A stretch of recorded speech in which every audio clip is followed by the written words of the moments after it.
shirin hattara dai matasa wanda ke zo muku kai tsaye daga wannan kafa ta yan hankali a ƙasa. Ban sani ba yaya dangantakar sojoji suke musamman waɗanda suke fagen daga da kuma al'ummar da ake ƙoƙarin samar da zaman lafiya a yankin su ta wajen hudda tare da su da kuma samun bayanai. Yaya kake ganin wannan batu? To, akwai kyakkyawan dangantaka tsakanin sojojin da suke bakin daga da kuma al'ummar da suke ƙoƙarin karewa.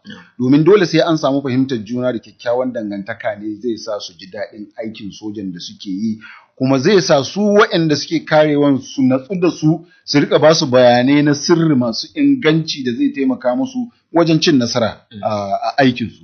A lokacin da shi General Christopher Gwabin Musa ɗin nan kafin a naɗa shi shugaban rundunar askarawan Najeriya gaba ɗaya yana Maiduguri da ake wannan Operation Zaman Lafiya, wanda da aka kira shi Operation Lafiya Dole. Yanzu an maida sunan ya zama to Operation Zaman Lafiya.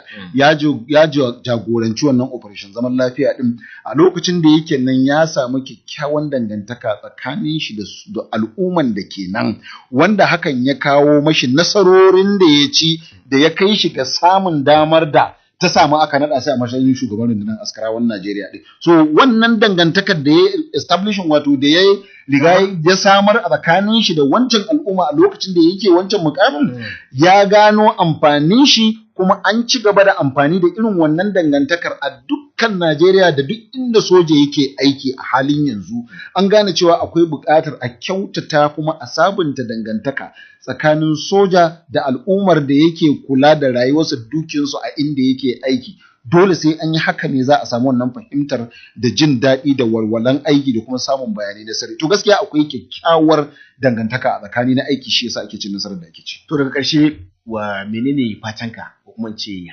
hasashenka ga al'ummar Najeriya ta ɓangaren samar da tsaro da dakarun sojojin Najeriya suke yi?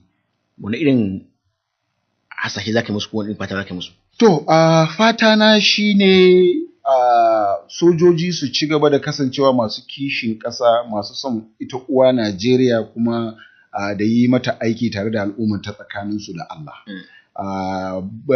Burina shi ne in ga cewar sun ci nasara akan aikin da suke yi, an kawo maslaha da mafita, an kuma samu ingantaccen tsaro da zama lafiya a Najeriya.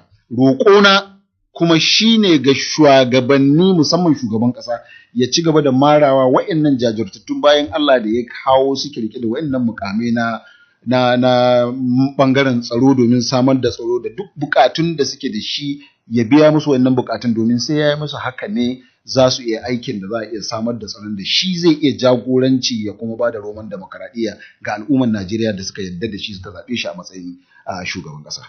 Da kuma haka muka zo ga ƙarshen shirin na hattara dai matasa, shiri na 13.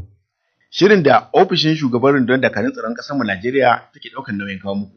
Godiya ta musamman ga ofishin na shugaban rundunar dakarun tsaro da suka ɗauki wannan shiri na hattara dai matasa. Sai godiya ta musamman ga bakon namu da Awwal.